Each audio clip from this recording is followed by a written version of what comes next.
T9C got the fucking juice. Silver's the new gold. Taste this shit, son.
T9C got the fucking juice.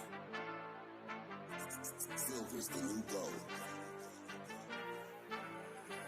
Taste this shit, son.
T9C got the fucking juice.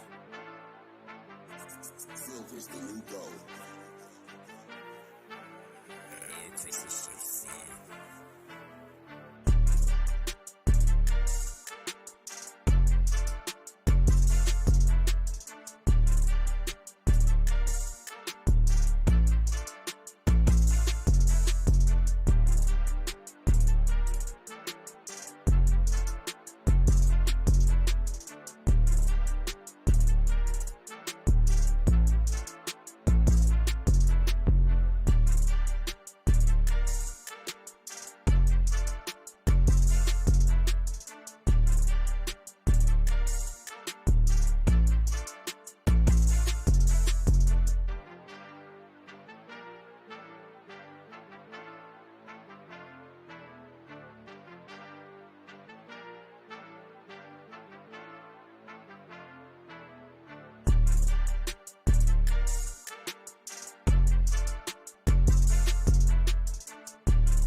T9C, got the fucking juice. Silver's the new gold. Chris is just fine.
What's going on, everyone? Welcome back to another episode of the JT Sports Podcast.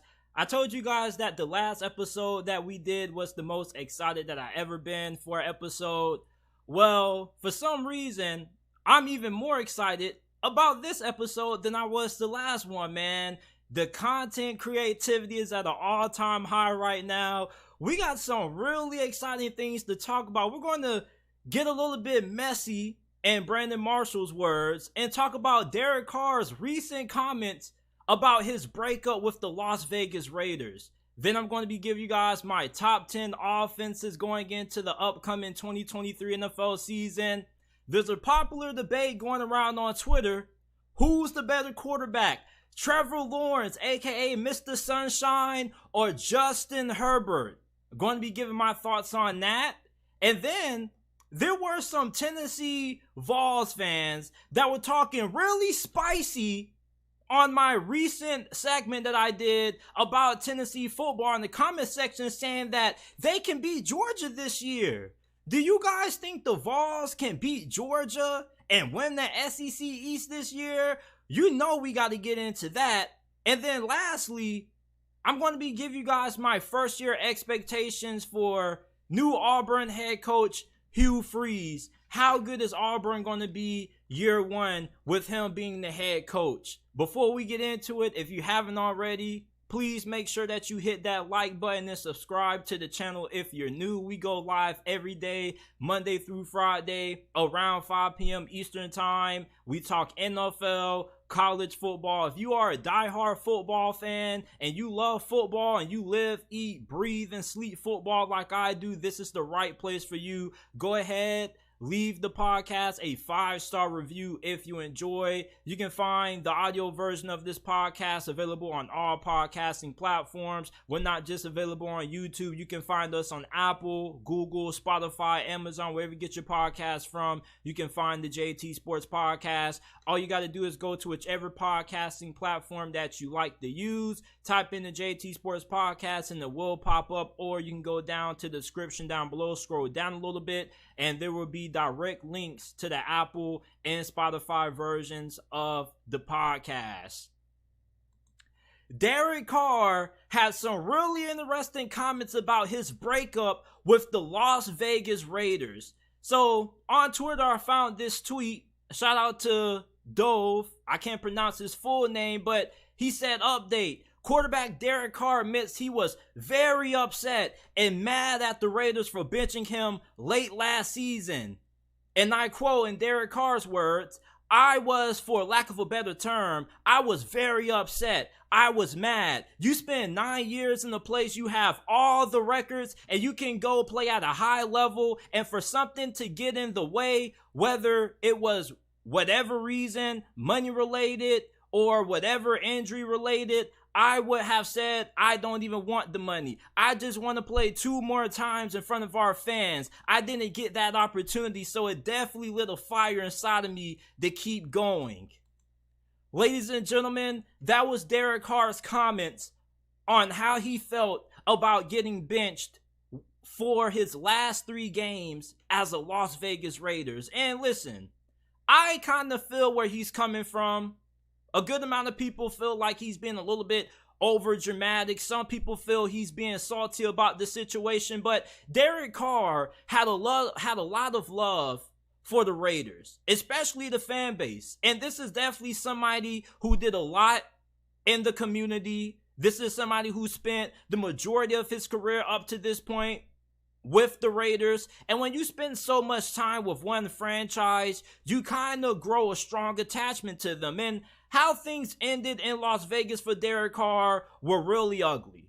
Now, did the Raiders make a mistake benching Derek Carr? I don't really think they did. I feel like it was time. I feel like the relationship between Carr and the Raiders started to sour to the point where they just had to move on. And there's a lot of Derek Carr fans out there that defend this man and say, man, he never had a great defense. He never had stability when it came to the front office and on the coaching staff. And I get all that, but we still have to be honest.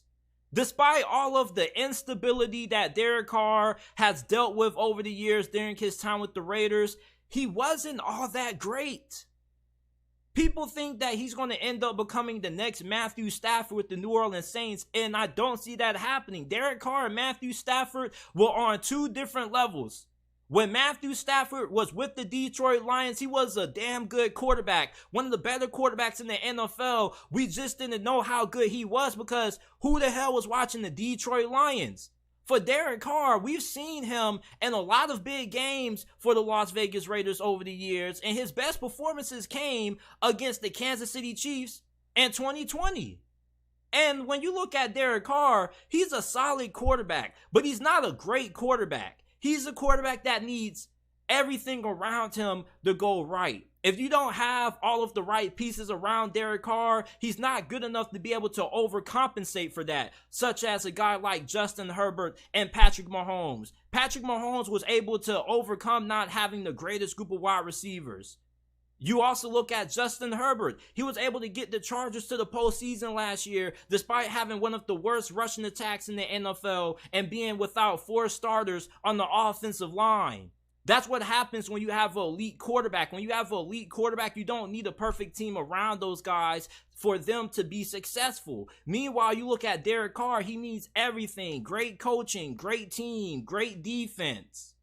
You look at Derek Carr, I think he's a really solid QB. I think he's in that Ryan Tannehill kind of tier where you can win with Derek Carr as long as you have a good team around him.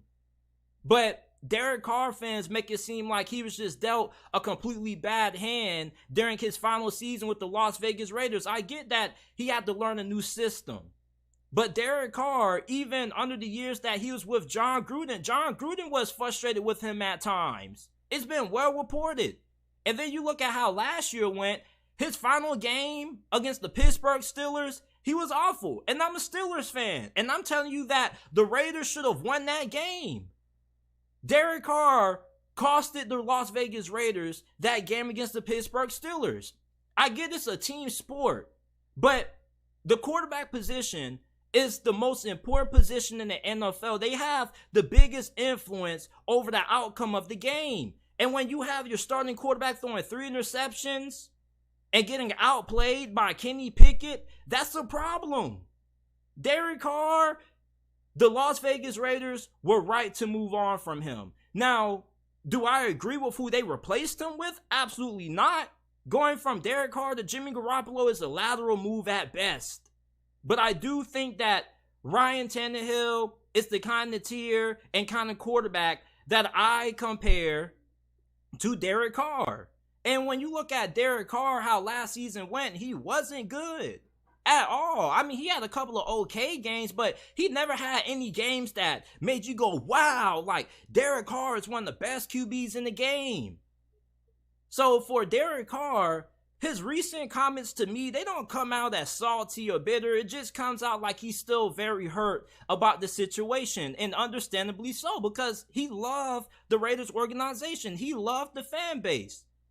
But for the Derek Carr defenders out there that get behind this dude and act like he was everything to the Las Vegas Raiders and that he just carried that franchise on his back and he's this great quarterback that was held back by the organization, I kind of have to disagree with you. Was Derek Carr held back by Las Vegas? In a sense, yes, a little bit, but I don't think that he deserves no blame at all. He wasn't good last year. He's not a great QB. He's a solid QB. And I'm not saying that he can never become a great QB, but up to this point of his career, he's been a serviceable, really good quarterback at best. He's a top 12 QB when he's playing his best football. That's good enough to get you to the postseason as long as you have a great team around him. But that's the problem. Las Vegas hasn't had a good team around Derek Carr, and they didn't have good coaching last year, so that kind of held him back. He wasn't able to overcome that.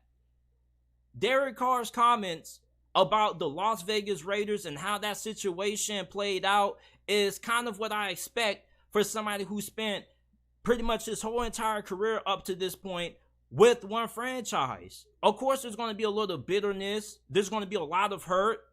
You know, I feel like the Raiders probably could have allowed him to start for the last 2 games if they really needed him to.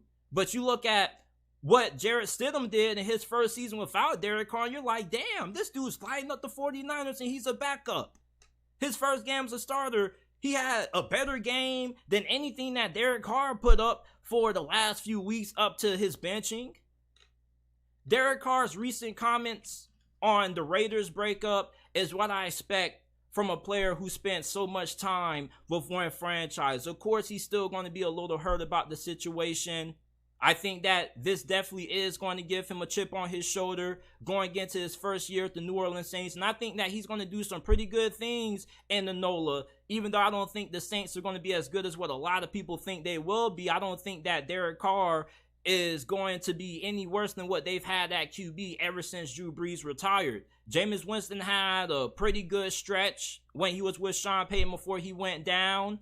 But then after that, the Saints have had instability at the QB position ever since. And I think Derek Carr, he's going to give you good quarterback play, but he's not a guy who's going to come through for you in the big moments. Yeah, he has all these fourth quarter comebacks and come from behind victories, but how many of those has he put up in big games that actually mattered? Where was this against the Cincinnati Bengals when they lost to them in the wild card round in 2021? I'm just saying, like, a lot of Derek Carr defenders bring up all these stats and all these numbers and all these fourth quarter comebacks and whatnot, but how many of them has he had in big games when they mattered the most? Where was this against the Pittsburgh Steelers? The defense showed up in that game. They held Pittsburgh to 13 points.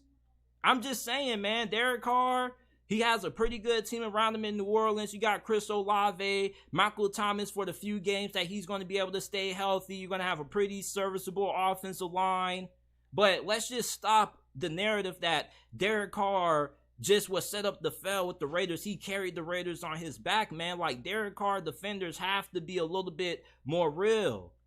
I'm not saying that the Raiders didn't do a great job surrounding Derek Carr with talent, because they didn't, but let's just stop acting like Derek Carr just carried the Raiders organization on his back and he's this elite QB.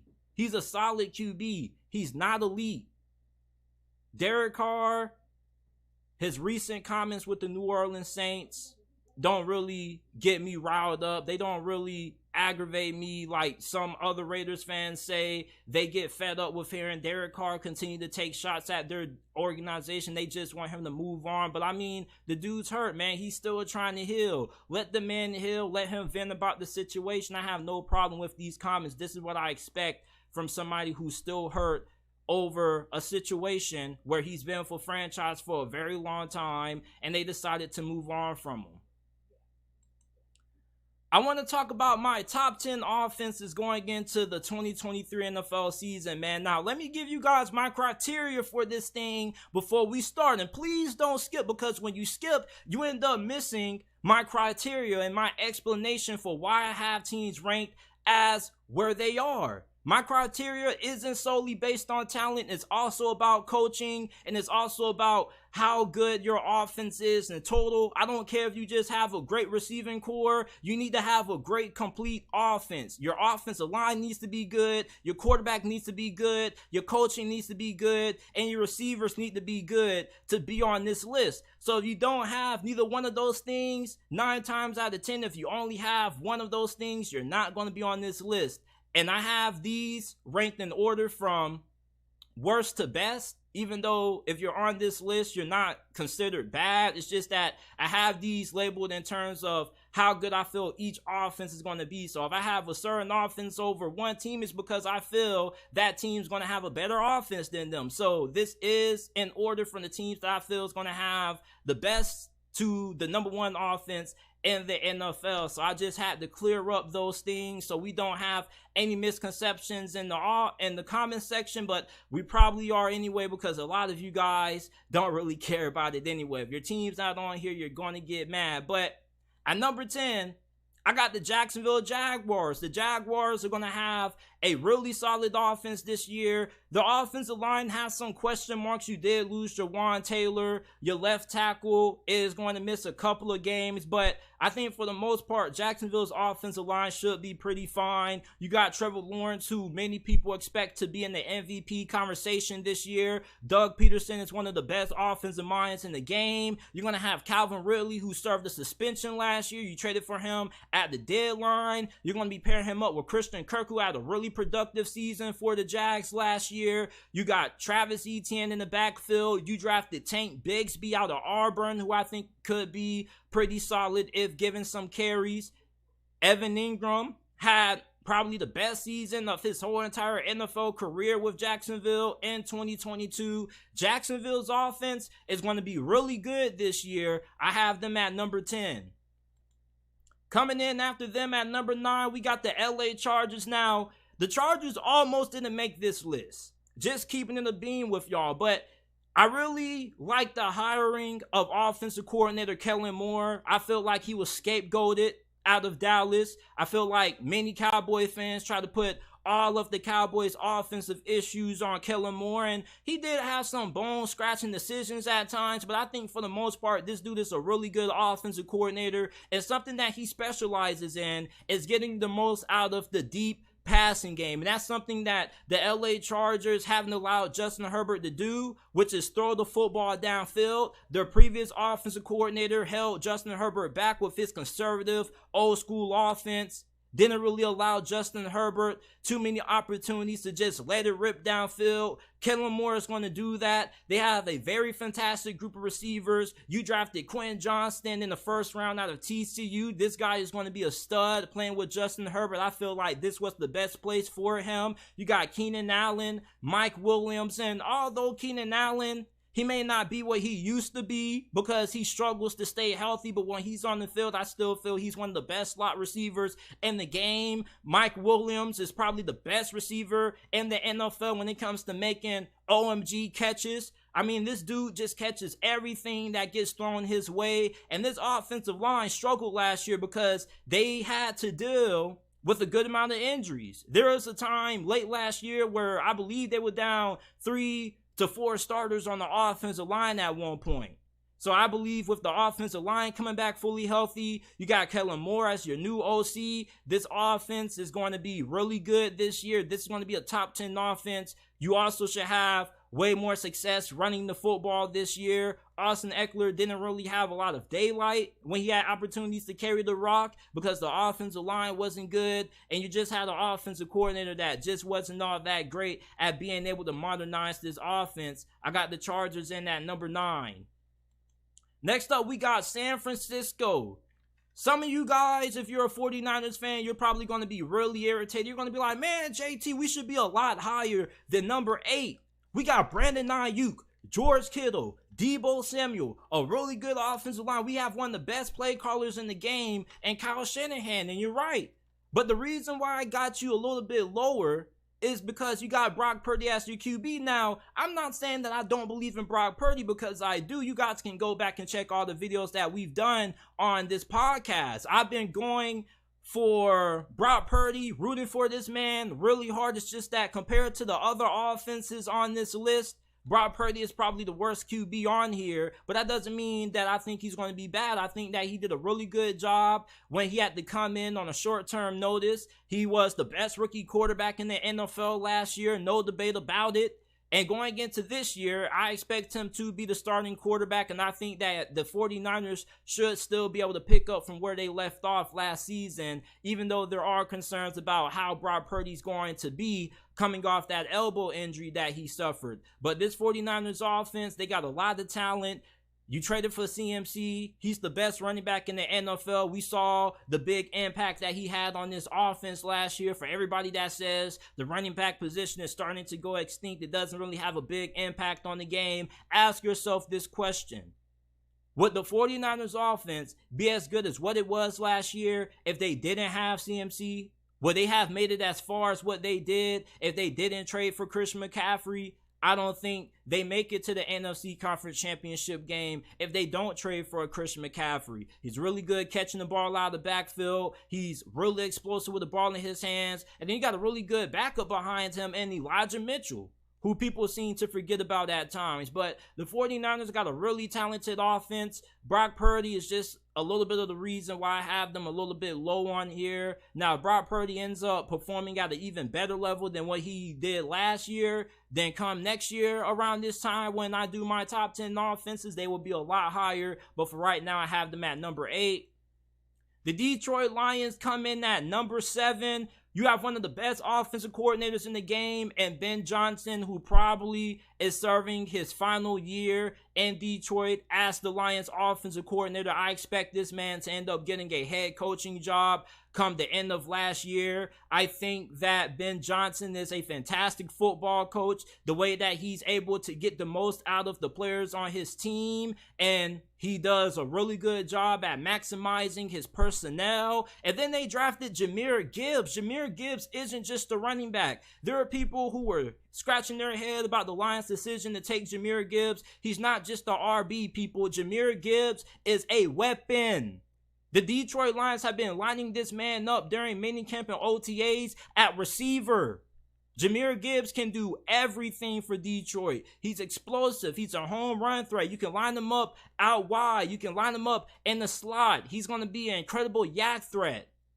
Jahmyr Gibbs is just a do-it-all back or a do-it-all player for the Detroit Lions. And then you're going to have a really good receiving core once Jameson Williams gets back from serving that suspension for gambling. You got Marvin Jones, who, although he's getting up there in age, he's a pretty good veteran. He was really solid for Jacksonville last year, in my opinion, when his number was called. And then Amon-Ra St. Brown is starting to cement himself as one of the best slot receivers in the game. And then you got David Montgomery. People just think that Jahmyr Gibbs is the only good running back on this roster, when David Montgomery is probably going to get way more carries than Jahmyr Gibbs this year, man. Like, it's the fantasy football community that keeps overhyping Jahmyr Gibbs a little bit. Like, David Montgomery is a damn good running back, and he's going to score more touchdowns than Jahmyr Gibbs this year. He's going to get a lot of work in the red zone. Jahmyr Gibbs, he's a really talented player, but David Montgomery is also a stud in his own right. He was really good for the Chicago Bears. I know not too many of you guys were paying attention to the Bears because they've been so bad over the last couple of years, but David Montgomery is one of the more underrated and underappreciated running backs in the NFL. And let's not forget about the Detroit Lions having one of the best offensive lines in the NFL. This is a top 5 offensive line that the Detroit Lions have going into this season. The Miami Dolphins are coming in at number 6. A lot of you Dolphins fans hate me. You guys haven't really been a big fan of what I've had to say about your quarterback over the last couple of years. But I think if Tua can stay healthy, this is going to be one of the best offenses in the NFL because the Dolphins have a freaking track team right now. You got Tyreek Hill, you got Jalen Waddle, you got my guy, Chosen Anderson, formerly known as Robbie Anderson. You got Devon A-Chain. You have the fastest offense in the NFL this year. There is so much speed, so much explosiveness on this offense. Raheem Mostert. Your only concern is, can Tua stay healthy? Tua got kind of big. I don't know how many of you guys done peeped Tua so far throughout minicamp for the Miami Dolphins, but he's kind of got some muscle on him now. He got a little bit of meat on him. He's trying to make sure that he isn't a liability this year when it comes to him being able to stay healthy. And people forget that Tua Tagovailoa, during the first half of the season, was a legitimate MVP candidate. There were a couple of outlets that named him the NFL's midseason MVP. So if he can build on the success that he had last year, year one under Mike McDaniel, and this offensive line can improve, the Dolphins offense is going to be probably one of the more explosive offenses in the NFL this season and better than what it was last year. And this offense was really good last year. The Philadelphia Eagles come in, starting off my top 5. They didn't really lose too much on the offensive side of the football. They did lose a couple of talented guards, but for the most part, Philadelphia still should have one of the best offensive lines in the NFL. Jason Kelce comes back for another season. He's still arguably one of the best centers, if not the best center in the NFL. Your tackle position is still going to be really fantastic. Jalen Hurts, there's some reports saying that he's going to be even better this season than what he was last year because he's taken even more steps to improve as a passer, which is downright scary. And then you got A.J. Brown, Devontae Smith, one of the best wide receiver duos in the NFL.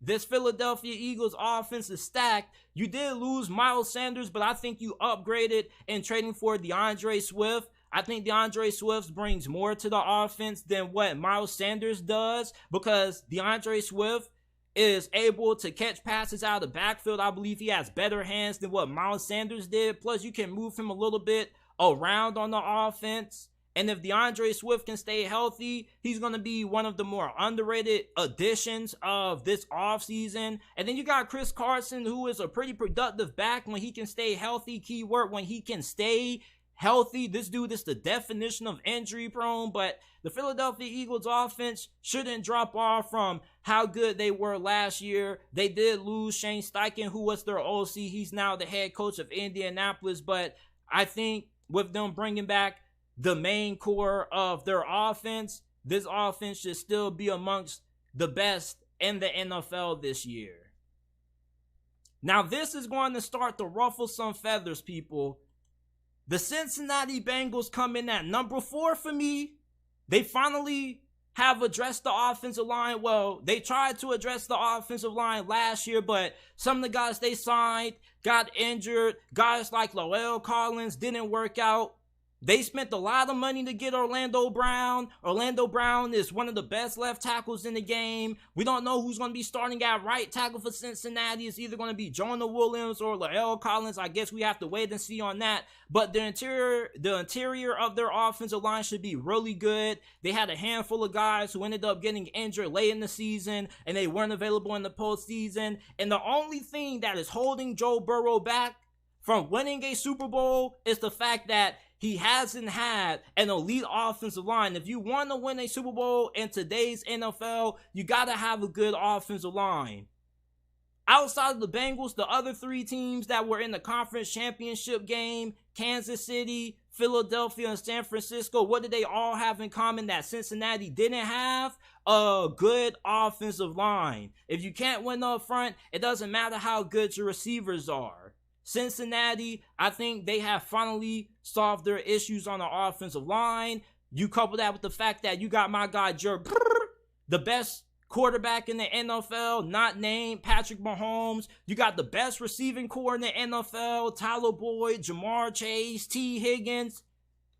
I think this is the year that my boy Joe Burrow finally has a legitimate shot at being able to win the Super Bowl, given the fact that he finally is going to have a really good offensive line. blocking in front of him. And then the run game should improve. You're going to have Joe Mixon, Chase Brown. A lot of Bengals fans are really excited about the Bengals come in at number 4. Number 3, we got the Kansas City Chiefs. The Kansas City Chiefs, ever since Patrick Mahomes has taken over the reins at quarterback for them, they've had the top 3 offense pretty much every single year he's been the starter. I don't think that's going to change this year. As a matter of fact, I think their offense can be even better this year than what it was last year, because the young receivers that you had on your roster, they're going to have another added year in your system. MVS was pretty good at times for Kansas City. Kadarius Toney, when you traded for him, he didn't really do much during the regular season, but he was a pretty big part during your Super Bowl run. He had a really big punt return, and many people are expecting him to have a breakout season. Sky Moore is going into year 2 in this offense. But guys, I'm really excited about that I'm not hearing a lot of talk about, which is a little bit surprising because Chiefs fans were always talking about this dude last offseason, is former Clemson wide receiver Justin Ross. He didn't get to play last year because he suffered an injury that sidelined him for the whole entire year, but I think that Justin Ross is being heavily overlooked. He was a first-round talent that just went undrafted due to injuries and medical reasons, but if he can stay healthy, I expect him to have a very good season for Kansas City this year. Now, at running back, you got my guy Isaiah Pacheco, who was a 7th-round pick out of Rutgers. I love this dude a lot. He is a fantastic running back. I love how he runs with a lot of aggression. This dude runs with a lot of attitude, man. Every time you watch Isaiah Pacheco run, you hear some pads thumping, you hear some pads clapping. This is one of those running backs that doesn't shy away from contact, man. If you're a linebacker, a defensive back, and you see this dude in the open field, I hope you love the tackle, because if you not, he's gonna knock those damn shoulder pads off. He's gonna knock that helmet on loose. I love me some Isaiah Pacheco, and I love this offense. I am a little bit skeptical about their offensive line. You got Donovan Smith. You signed Jawan Taylor to a massive deal, which I kind of view as I won't even say a slight overpay. I think that signing Jawan Taylor to the deal that they gave him was a major overpay. I don't think I would have paid him that much, but this offensive line should still be really good. You got Creed Humphrey, Trey Smith. This is one of the best offensive lines in the NFL still, just with how talented they are when it comes to the interior part of their line. Just have some concerns about how their tackle situation is going to play out. But I think Kansas City is going to have the 3rd best offense in the NFL this year. Now at number 2, this is where we about to start getting a lot of pushback in the comment section. A lot of you guys are about to be really upset with these next 2 teams. I got Seattle at number 2. Now, I know a lot of y'all finna say, man, JT, you bugging right now. You for real? You got Seattle at number 2? Yes, dog. I am dead serious. I think that a lot of people are sleeping on Seattle's offense. This was already a pretty good offense last year. And they had the 2 best rookie offensive tackles in the NFL, Charles Cross and Abraham Lucas. Those guys are going into year 2. The development is going to be insane. Seattle could have the best offensive tackle duo in the NFL. There's not too many teams that have elite caliber offensive tackles at both left and right. And then you look at what they added at wide receiver. You already had Tyler Lockett and DK Metcalf. That was one of the best receiving duos in the NFL. And now you add JSN, Jackson Smith-Njigba. I know he's not one of the more athletically gifted wide receivers that came out of this past year's draft, but this dude is a technician. He's a fantastic route runner, creates great separation on his routes. He has high football IQ. He has fantastic hands. You put him in this offense, they're going to do some damage. And then you got my dude, MVP Geno, at quarterback returning. They took care of my guy. I think he's going to have an MVP caliber season. Shoot, he was in the MVP discussion last year. Even though he wasn't a finalist, but he was a top 10 candidate. And you look at what they have at running back. Kenneth Walker was going off. He probably could have won Offensive Rookie of the Year. And then you draft Zach Charbonnet out of UCLA. The interior of their offensive line, I really like a lot. They drafted a rookie center out of Michigan named Alualua Timmy, who I think was one of the biggest steals of the draft for any team. Like Seattle's offense, I think is going to be amongst the best in the NFL, and they are being heavily overlooked. If you're somebody who plays a lot of fantasy football, you need to be getting a lot of your team constructed from Seattle. They have a lot of talent on this offense. There are enough mouths to feed that everybody should be able to eat. You got Noah Fant. Almost forgot about him. I mean, they just have so many talented players on this offense. I don't see this offense getting stopped and being taken off the field too often this year, unless something drastic happens. Charles Cross and Abraham Lucas don't develop. Geno Smith comes back to reality, but I don't see Geno Smith regressing. I just think they have given him way too much talent, and the offensive line is going to be the best offensive line that Seattle has had since the beginning of the Russell Wilson era, back when he was a rookie. So Seattle comes in at number 2 now. Who I have at number 1 is really going to piss a lot of y'all off, but y'all know that one team that I've been really high on this offseason, and it pains me to have them at number 1, being the Pittsburgh Steelers fan, but y'all know who I have at number 1. I got the Baltimore Ravens. The addition of Todd Monken is being one of the most overlooked staff hires this whole entire offseason. Not enough people are talking about the Ravens hiring Todd Monken. There's so many people that think the Ravens are going to come out running the same offense that they have been over the last 3 years. They're not. They got a new OC. Greg Roman is gone. They have Todd motherfreaking Monken.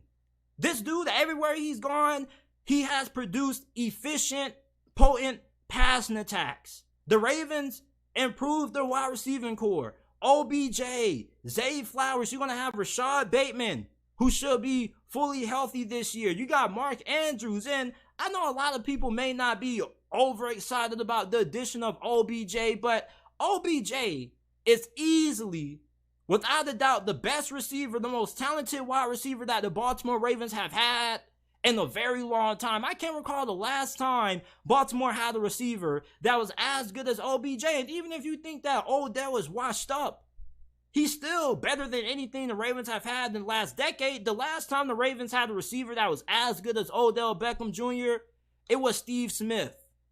I'm a big fan of Todd Monken, and I love me some Lamar Jackson. I think that Lamar Jackson is going to end up winning MVP. So these are my top 10 offenses going into the 2023 NFL season. Somebody said Seattle above Cincy. I'm out just all that. Man, Seattle has a way better group of offensive tackles than the Cincinnati Bengals. I mean, you got Orlando Brown, but who's playing right tackle? Jonah Williams was terrible last year. La'el Collins, he wasn't good neither. So Cincinnati's offensive line, at least when you look at their tackle position, I put them below Seattle for that reason. And plus, they got more talent at running back overall. You got Kenneth Walker and Zach Charbonnet. I just think that Seattle is going to have one of the best offenses in the NFL. And then you got Lamar Jackson.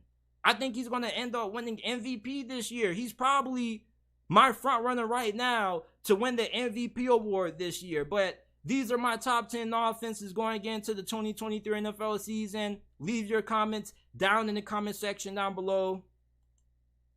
Before we move on, if you haven't already, make sure that you guys leave a like, subscribe to the channel. We go live every day, Monday through Friday, 5 p.m. Eastern time or around 5 p.m. Eastern time. Gonna check in with the comment section. We're gonna look at the chat. How y'all doing? Mr. Jones says if D-Hop goes to the Titans, that offense. I don't know, man. I don't know how Tennessee's offensive line is going to do. Derek Carr was Oakland for Las Vegas. Buffalo Bills. Man, I wanted to have Buffalo on there, but I just couldn't put the Buffalo Bills on there because I think their offense is going to take a major step back. I wasn't really thrilled about what I've been hearing about Stephon Diggs, I think Stephon Diggs is being too much of a diva, and I think with him wanting to have an even bigger role in the offense when he's already been the second most targeted receiver in the NFL over the last couple of years behind Devontae Adams, is going to force Josh Allen to force feed him the ball even more. And that's going to force even more turnovers. Like, I just don't think Buffalo's offense is going to be as good this year as what it has been in previous years. When the Titans signed D-Hop, they become a top 10 offense. I don't know, man. Like, I just got to see what Tennessee's offensive line. OBJ, one catch wonder. Lamar Jackson. Watch out for the Saints. The Saints could definitely be on here. Where do you rank my Bears? I think the Bears are going to have like a top 15, top 16 offense. We'll see about Chicago, but I think Chicago should have a way better offense this year than what they had last year. But let's move on to the next segment. Who's the better quarterback?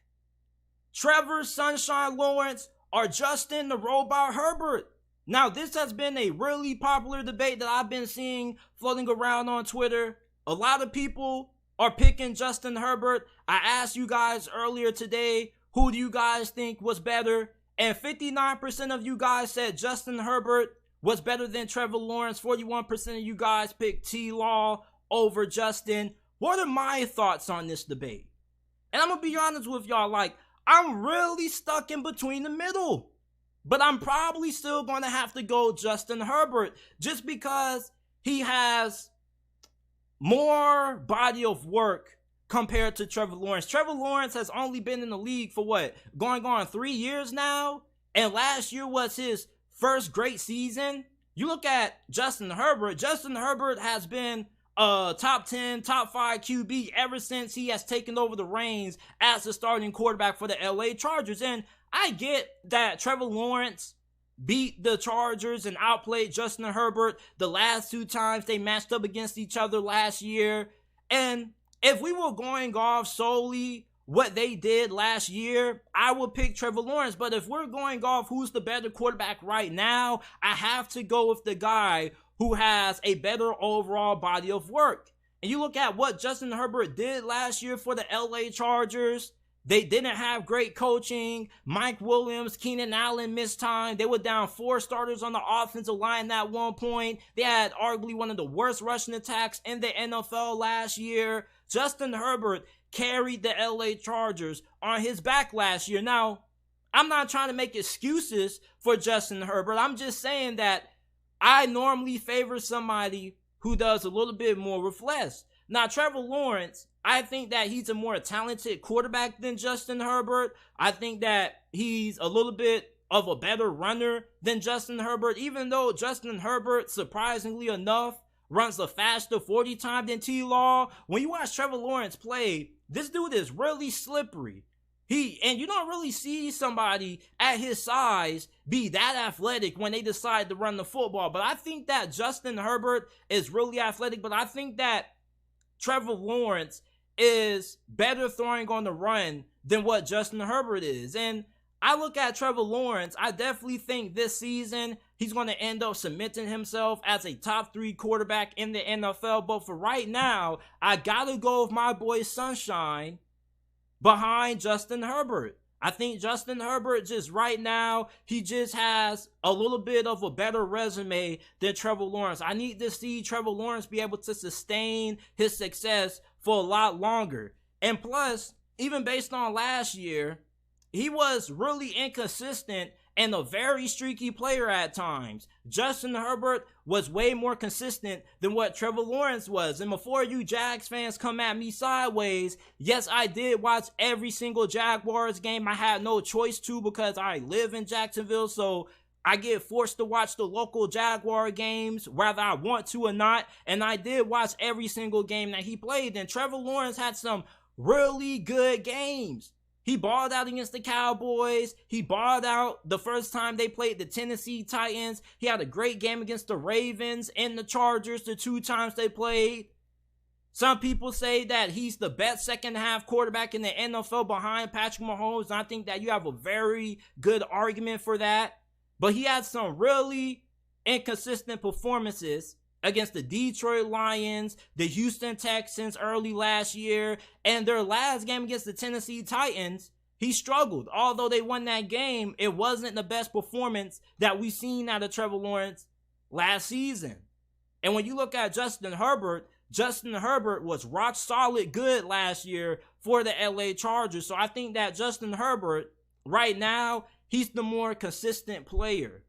But when you look at the guy who has more upside, who has more potential, you got to go with Trevor Lawrence. But for right now, if I had to pick between which quarterback would I want to lead my team right now, who I think is better, I would take Justin Herbert. But I'm interested in seeing what you guys have to say down in the comment section down below. I think you can make the argument for either one. I don't think you can go wrong taking Trevor Lawrence or Justin Herbert. Last year kind of was T-Law's rookie season, since we just discredit what happened his first year in the NFL. He had Urban Meyer as his head coach. That was just a disaster all the way around.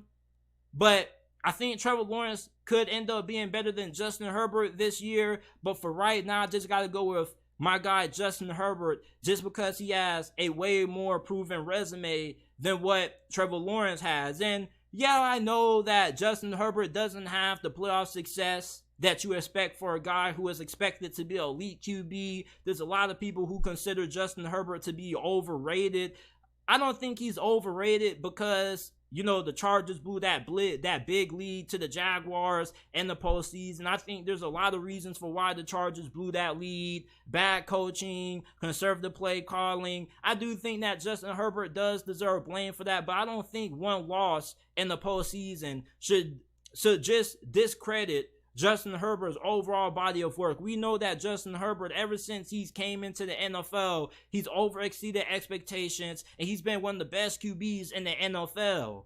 Now, Trevor Lawrence does have a good chance to overtake him and end up becoming a top 3 QB, but I think for right now, I got to go with Herbert. I think he's better than Trevor Lawrence, but I don't think the gap is that big. I don't think you can go wrong with either one. Now, a couple of days ago, when we were talking about the Tennessee Vols, there were some Volunteers fans that were talking really spicy in the comment section, saying that the Vols could beat Georgia this year and win the SEC East. So our guy Kelly McClendon 6601 says Tennessee will totally demolish Georgia.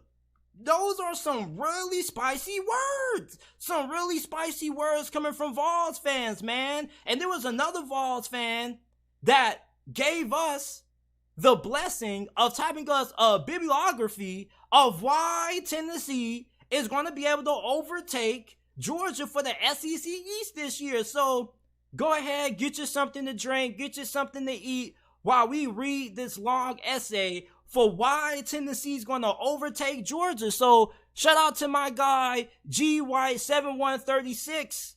He says UGA does not have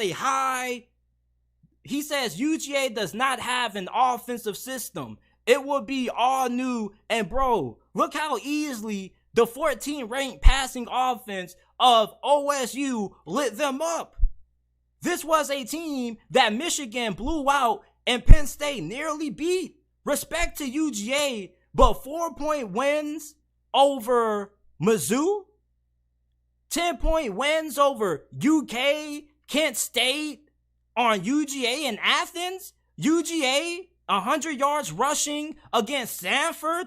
That was the 75th ranked strength of schedule in the regular season. And all but one common foe with UGA, Tennessee performed better than UGA. UGA, not a single point offensively against the 21 Clemson team. A team that didn't even win this conference compared to what Tennessee did to a better Clemson team in 22.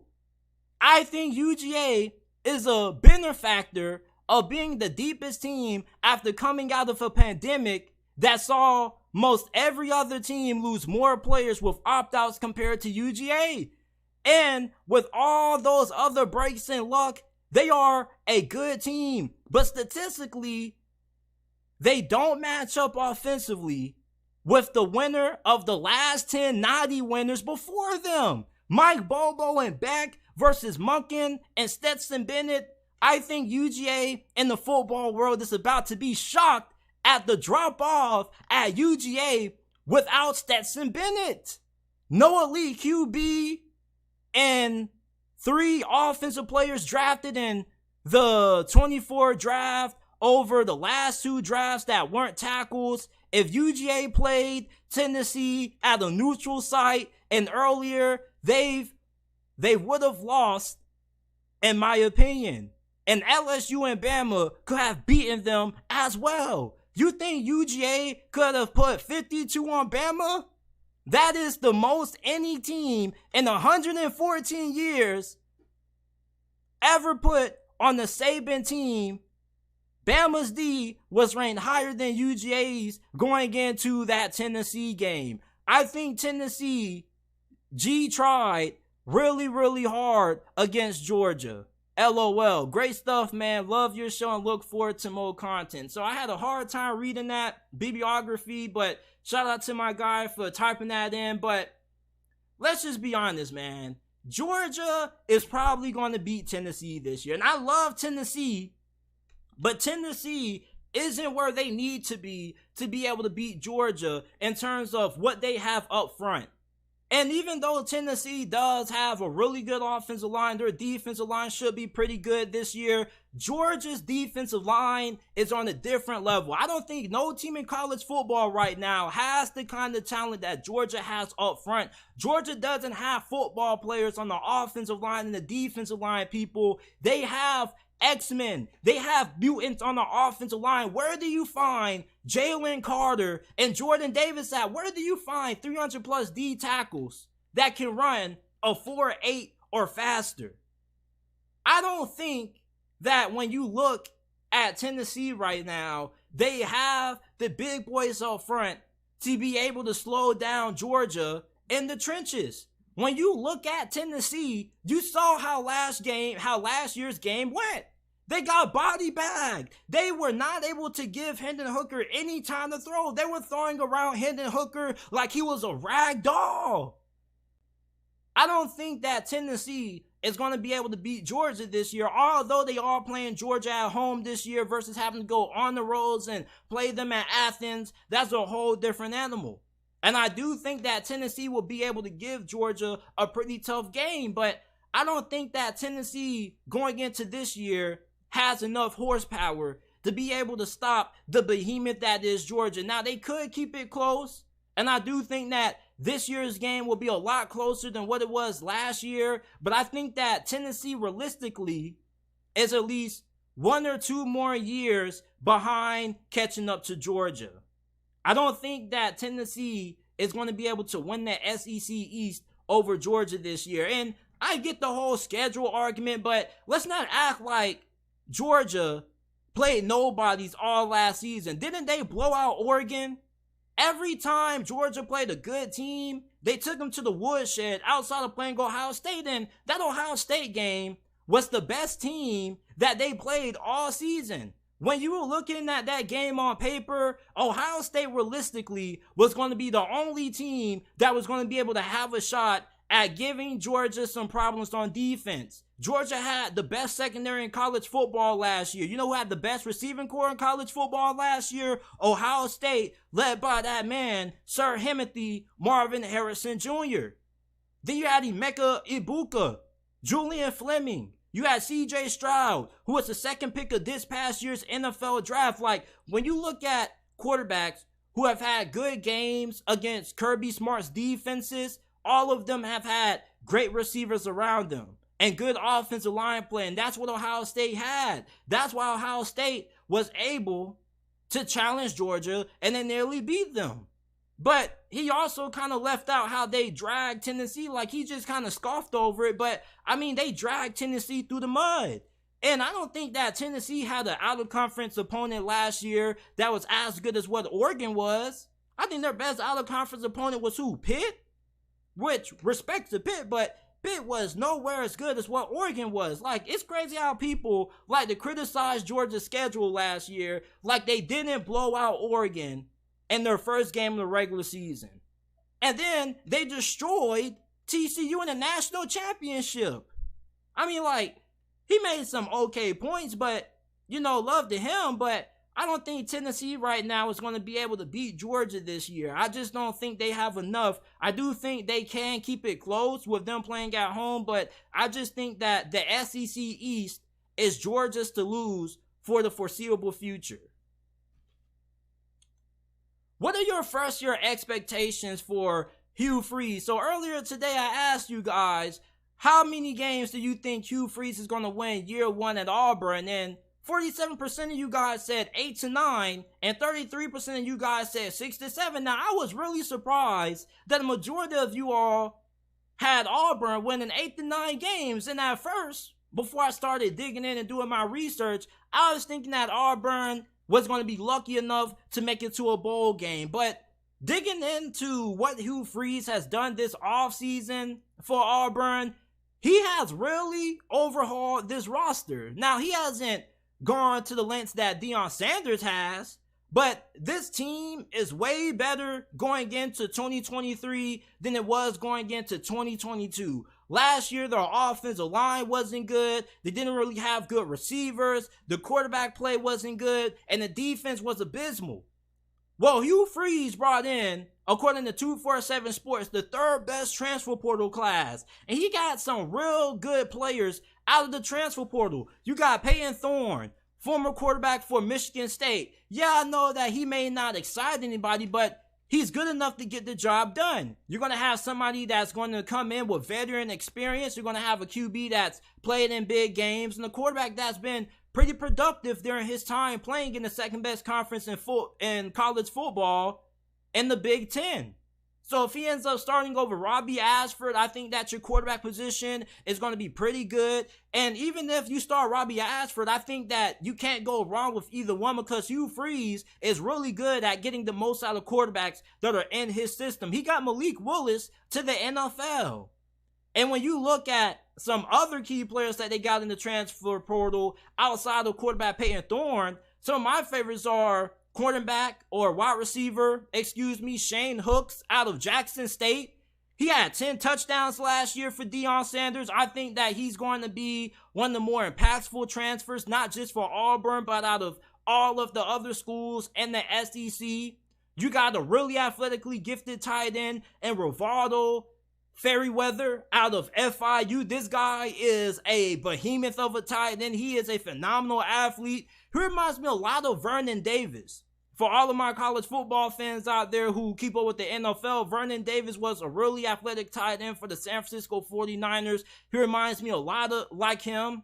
And then when you look at what they brought in on the offensive line, Avery Jones, Gunnar Britton, those were two of the better offensive linemen coming out of the transfer portal. So this offensive line is going to be way better this year than what it was last year, at least when you look at this offensive line on paper. Now, the thing when you bring in offensive linemen from the transfer portal is that you wonder how long it's going to take for it to all gel and mesh together. Because here's the thing, even though you can bring in talented offensive linemen via the portal, the offensive line just isn't something that you can just plug and play and it's just instantly fixed. It also takes some time to get the communication and to get the chemistry down. So I wonder how long it's going to take for Auburn's offensive line to gel with all of the guys that they brought in via the transfer portal. Now, they do have a really good offensive line from a talent standpoint, even though there's a couple of positions that I'm kind of scratching my head about, but I think for the most part,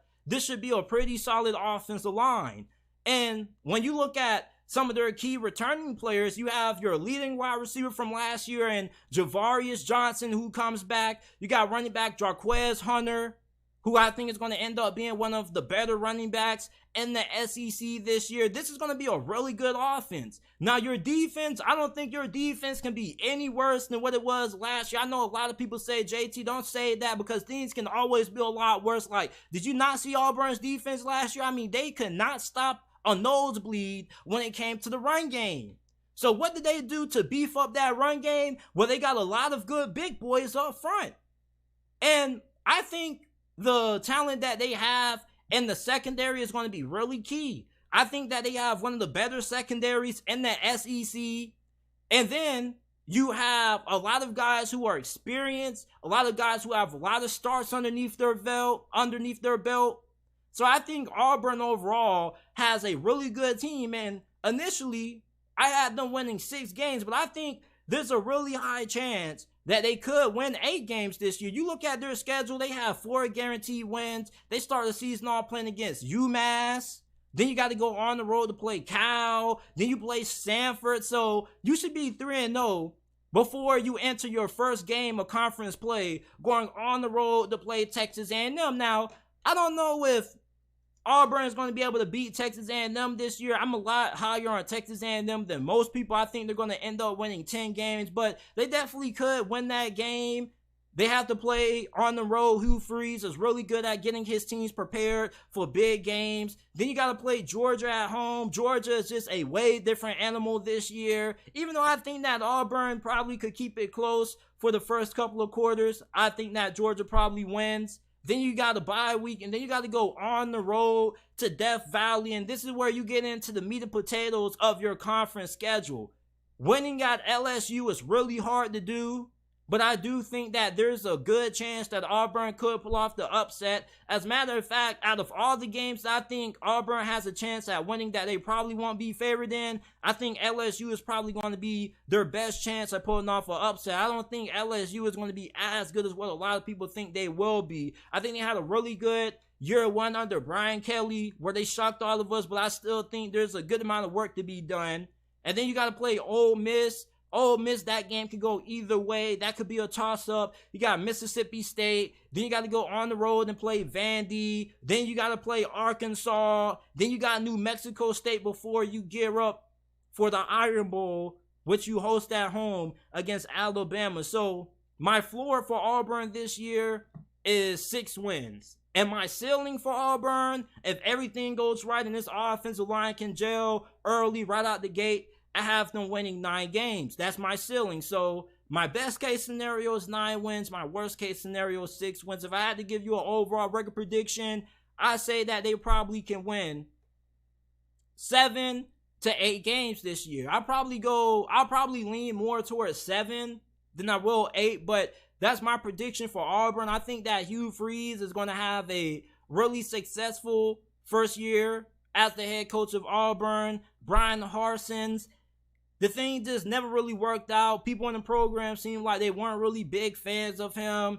He made some really bad staff hires. I think when you look at what Hugh Freeze has brought in via the transfer portal, the fact that he's really good at scheming things up on the offense side of football, that's going to be a plus for Auburn's offense. I think that Hugh Freeze is going to have a pretty successful season for Auburn. Their over-under win total right now is 6.5, so technically, with me expecting them to win either 7 or 8 games, that would be them exceeding expectations. And I think that Hugh Freeze was a fantastic hire for Auburn. I think that he's going to have recruiting booming. He already has hit the transfer portal pretty hard. And I don't think that this is going to be a long-term rebuild. We saw the success that Brian Kelly had last year, utilizing the transfer portal. Same thing with Lincoln Riley and USC. And Auburn already had some talented players on this roster before Hugh Freeze got there. So I think that Auburn is going to be a pretty solid team year 1 under Hugh Freeze.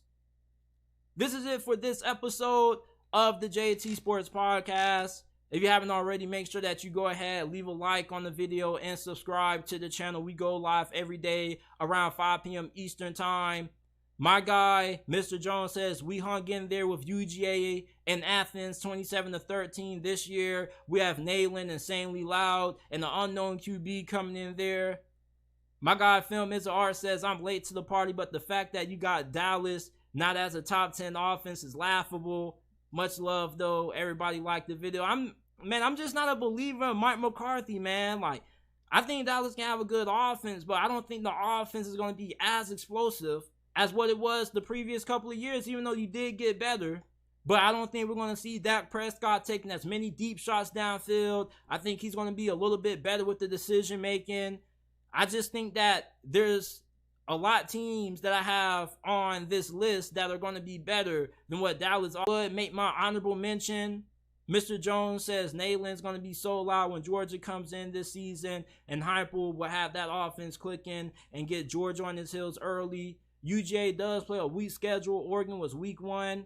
Yeah, they played Oregon week 1. The Vols had a pretty good receiver. Yeah, man, but if you haven't already, make sure that you leave a like, subscribe to the channel. Make sure to check out the audio version of this podcast, available on all podcasting platforms. Apple, Google, Spotify, Amazon, wherever you get your podcast from, you can find the JT Sports Podcast. If you enjoyed this episode, make sure to leave us with a 5-star review. Please give us a 5-star review. We're trying to get to 100 5-star reviews before this season begins. We have 68 right now on Apple. We got 7 on Spotify, so go ahead, rate us 5 stars on Apple and Spotify. All you got to do is go to whichever podcasting service that you like to use. Type in the JT Sports Podcast and it will pop up. Or you can go down to the description down below, scroll down a little bit, and there will be the links to the Apple and Spotify versions of the podcast. I appreciate you guys for tuning in, and I will see you guys tomorrow with